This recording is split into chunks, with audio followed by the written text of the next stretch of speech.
दोस्तों नमस्कार। मैं जीएल शर्मा। आज हम सामाजिक मुद्दे सोशल इश्यूज जो किताब है हिंदी में और इंग्लिश में, जो सिविल सर्विसेज एस्पिरेंट्स के लिए तैयारी के लिए बहुत इंपॉर्टेंट है, उसकी वीडियो एनालिसिस पर चर्चा कर रहे हैं। नेक्स्ट टॉपिक है समान नागरिक संहिता, uniform civil code. Uniform civil code एक चर्चित विषय रहता है और इसका पूरा एनालिसिस हम करेंगे। क्या इसकी ज़रूरत है, क्या इसके आयाम हैं, डिफरेंट डायमेंशंस हैं, क्या इसके परिणाम हैं, क्या इस पर सुझाव है, किस तरह से लॉ कमीशन ने अभी बहुत सारे सुझाव मांगे कि देश में समान नागरिक संहिता यूनिफॉर्म सिविल कोड लागू किया जाना चाहिए अथवा नहीं। इन सब की हम चर्चा करेंगे छोटे से वीडियो में और आप देखते रहिए। सामाजिक मुद्दे एक ऐसी किताब है जो सभी कॉम्पिटिटिव एग्जाम के लिए, चाहे प्रीलिम्स एग्जाम है, चाहे मेंस एग्जाम है, चाहे इंटरव्यू है, और चाहे आईएएस है, आरएएस है, पीसीएस है, इवन आरजेएस जो जुडिशियल सर्विसेज है, उन सब में निबंध लेखन के लिए, ऐसे राइटिंग के लिए बहुत इंपॉर्टेंट बुक है। उसमें 100 से ज़्यादा मुद्दे, सामाजिक, सांस्कृतिक, राजनीतिक, प्रशासनिक, आर्थिक, जेंडर इशूज, पर्यावरण संबंधी मुद्दे, वैश्विक मुद्दे और जितने भी डेवलपमेंटल इशूज हैं उन सबको शामिल किया गया है। ई गवर्नेंस से लेकर के, सेकुलरिज्म से लेकर के, जातिवाद से लेकर के, गुड गवर्नेंस तक, यूनिफॉर्म सिविल कोड तक, पर्यावरण संरक्षण तक, बायोडाइवर्सिटी तक, क्लाइमेट चेंज तक, हमारे विदेश नीति क्या है, डिजास्टर मैनेजमेंट क्या है, इन सब विषयों पर इसमें लिखा गया है बहुत ही संतुलित तरीके से और सुझाव भी दिए गए हैं। मैं छोटा सा ब्रीफ आपको बताऊंगा, उससे पहले मेरा परिचय मैं आपको दे देता हूं। मैं जीएल शर्मा हूं, राजस्थान प्रशासनिक सेवा का अधिकारी हूं और कुछ मैंने किताबें लिखी हैं जो सिविल सर्विसेज के जो एस्पिरेंट्स हैं उनके लिए काम की है। आप भी बन सकते हैं आरएस टॉपर। आरएस के लिए कंप्लीट बुक है, गाइड बुक है। साक्षात्कार के लिए जो इंटरव्यू है उसके लिए किताब। ये कुछ मेरी बुक्स और हैं। ये नेशनल अवार्ड एक किताब है। और अब हम सीधी समान नागरिक संहिता की बात करेंगे, यूनिफॉर्म सिविल कोड की क्यों जरूरत है, कैसे है, क्या है। भारत के संविधान में, इंडियन कॉन्स्टिट्यूशन में आर्टिकल 44 44 अनुच्छेद में यह कहा गया है कि राज्य भारत के समस्त राज्य क्षेत्र में नागरिकों के लिए एक समान नागरिक संहिता प्राप्त कराने का प्रयास करेगा। राइट? तो यह हमारा संवैधानिक प्रावधान है। अनुच्छेद 44 नीति निर्देशक तत्वों में शामिल है, मैंडेटरी नहीं है, इसको एनफोर्स कोर्ट के माध्यम से नहीं कराया जा सकता। राइट? बिकॉज ये फंडामेंटल राइट का पार्ट नहीं है। ये नीति निर्देशक तत्व है, स्टेट पॉलिसी के तत्व हैं कि राज्य कर भी सकता है, राज्य नहीं भी कर सकता। मतलब क्या है? मतलब यह है कि एक राष्ट्र, एक देश और उसके लिए एक समान कानून, चाहे वह किसी भी धर्म का हो, किसी भी जाति का हो, किसी भी पंथ का हो, किसी भी समुदाय का हो, किसी भी संप्रदाय का हो, उसके लिए अलग कोई भी व्यक्तिगत कानून नहीं होगा। पर्सनल लॉ, पर्सनल लॉ का मतलब आपके जो सक्सेशन है, जो विरासत है, जो संपत्ति है, उससे रिलेटेड जो विवाह है, जो परिवार है, उससे रिलेटेड जो कानून है वो पर्सनल लॉज कहलाते हैं। मतलब शादी, तलाक, जमीन जायदाद, बंटवारा, इन सब के लिए, सभी लोगों के लिए एक समान कानून। संपत्तियों को लेकर के जो भी कानून है अलग अलग हैं। मुस्लिमों के लिए शरीयत अधिनियम है, अलग है। ईसाइयों के लिए अलग है, पारसियों के लिए हमारे यहाँ अलग है। उन सब के लिए मिलकर के एक होगा। हिंदू लॉ का कॉडिफिकेशन ऑलरेडी हो चुका है। 1955 में हिंदू मैरिज एक्ट बना, 1956 में हिंदू सक्सेशन एक्ट बना, हिंदू एडॉप्शन एक्ट बना, हिंदू मेंटेनेंस एक्ट बना, और इनका कॉडिफिकेशन लॉजिकली हो चुका है, लीगली हो चुका है।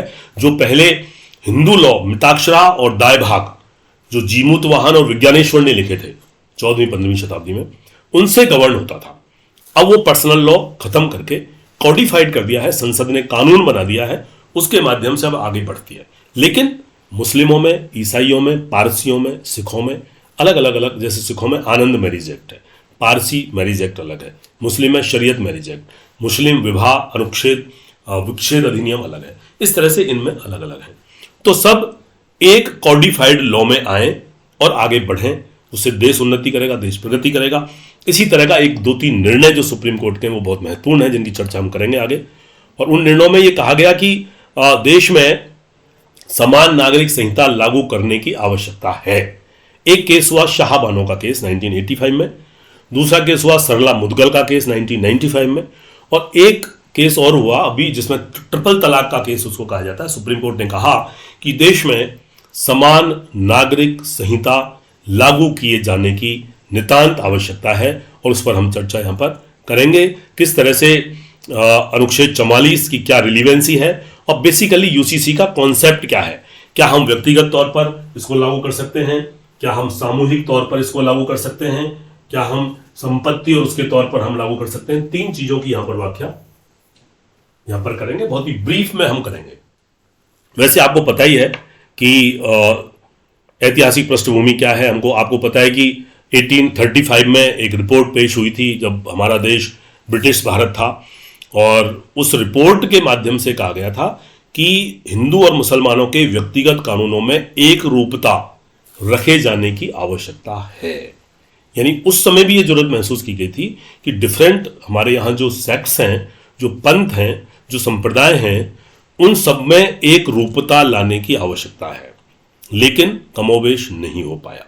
फिर दोबारा से ब्रिटिश शासन के अंत में जब 47 में हम आजाद हुए तो उससे पहले 1941 में BN राव समिति, आपको पता है जब ड्राफ्ट कमेटी बनी थी संविधान की, उसमें BN राव साहब बहुत इंपॉर्टेंट थे। उन्होंने ये पूरा ड्राफ्ट तैयार किया था और बाद में इसके अध्यक्ष अम्बेडकर साहब बने, जिन्होंने इसको पूरी तरीके से आगे सैंक्शन दी। तो BN राव बहुत बड़े जुरिस्ट थे, उनकी समिति बनी और उस समितियों के सिफारिशों के आधार पर कहीं ना कहीं हिंदुओं के, बौद्धों के, जैनों के, सिखों के, पारसियों के, इन सबके अलग अलग खासतौर से सक्सेशन एक्ट पर आधारित कानून डिफरेंट प्रकार से बने थे, जो आज भी हमारे यहाँ हैं। लेकिन चूंकि वो कानून इनके जो रीति रिवाज हैं, जो परंपराएं हैं, जो प्रथाएं हैं, उनके आधार पर बने थे और उसी के आधार पर अभी भी आगे ये सभी कानून अभी भी चल रहे हैं, अस्तित्व में है, एक रूपता नहीं है। किस तरह से सुप्रीम कोर्ट ने कौन कौन से फैसले में कहा, ये मैं बात कर रहा था, आपको BN राव समिति की बात कर रहा था 41 में, और 1835 में आप देखिए रिपोर्ट आई थी जिसमें कहा गया था कि कानूनों को एक रूपता से बाहर रखने की सिफारिश की गई थी।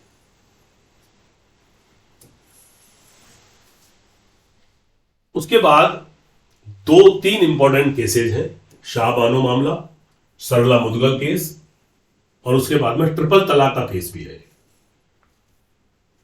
शायरा बानो केस इसको कहते हैं।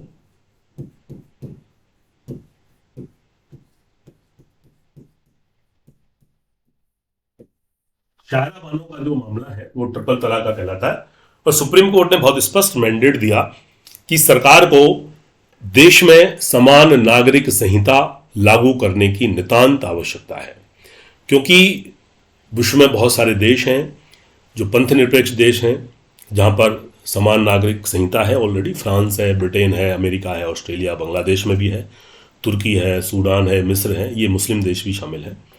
लेकिन भारत की जो स्थिति है उसमें दूसरे कानून तो एक जैसे हैं, IPC है, CRPC है, कॉन्ट्रैक्ट एक्ट है, दूसरे ट्रांसफर ऑफ प्रॉपर्टी एक्ट है, या मैं कहूँ पार्टनरशिप एक्ट है, एविडेंस एक्ट है, ये तो सबके लिए एक साथ है, सेम है।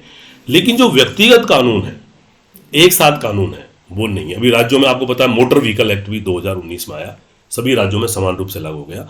मांग यह है कि एक राष्ट्र, एक देश, एक संविधान, एक कानून, एक जैसा कानून सभी के लिए होना चाहिए।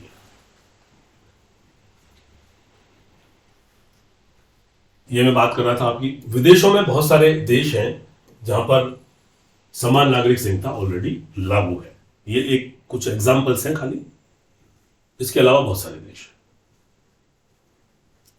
अब समान नागरिक संहिता के निहितार्थ क्या है, ये इंप्लीकेशन क्यों जरूरी है, इसमें बेसिकली क्या है कि कानूनों का सरलीकरण हो। इतने जटिल पर्सनल लॉज हैं जिनको समझना बहुत मुश्किल है और वो डिस्क्रिमिनेटरी है नेचुरली। उससे सेकुलरिज्म, जो हमारी पंथ निरपेक्षता की नीति है और खासतौर से हमारे संविधान का उद्देश्य भी है, उस उद्देश्य को पूरा करने के लिए जरूरी है कि देश में सबके लिए एक जैसा कानून हो।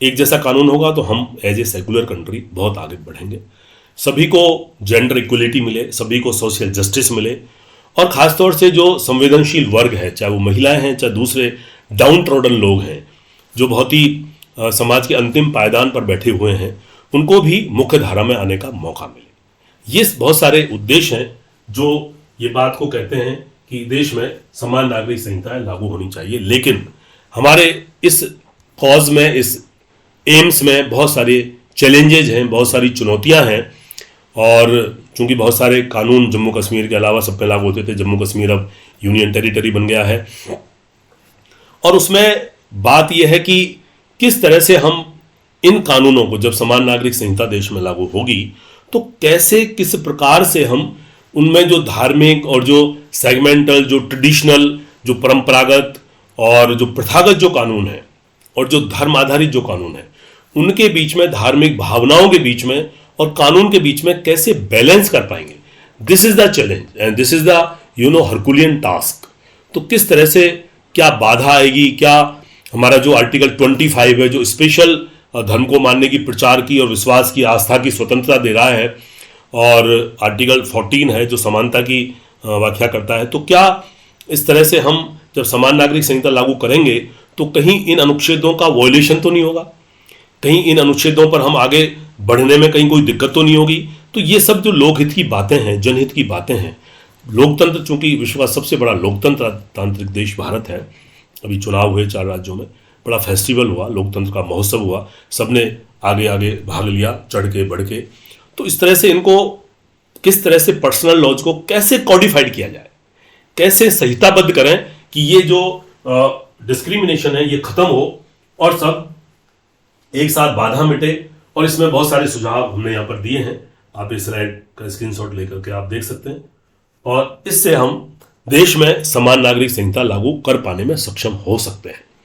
ये हमारा आज का टॉपिक था, और अब हम नेक्स्ट टॉपिक भी आगे लेंगे, आपको बताएंगे। तो वीडियो एनालिसिस, ये जो किताब है सामाजिक मुद्दे, आपको पता ही है, इसमें ये QR कोड है जिसको आप स्कैन करेंगे, स्कैन करते ही पूरी किताब का वीडियो एनालिसिस आपके सामने होगा। धीरे धीरे हम कुछ चैप्टर्स के वीडियो एनालिसिस कर चुके हैं, कुछ चैप्टर्स के आगे धीरे धीरे करेंगे। Thank you very much for watching this video. हम आगे सभी मुद्दों पर बात करेंगे। सामाजिक मुद्दे, social issues means economic issues, political issues, administrative issues, gender issues, environmental issues, global issues, सारे के सारे मुद्दे, 100 से ज्यादा मुद्दे इस किताब में शामिल हैं। हिंदी इंग्लिश में दोनों में ये किताब उपलब्ध है और मस्ट रीड बुक है सिविल सर्विसेज के लिए। Thank you very much. जय भारत, जय हिंद, बेस्ट विशेज।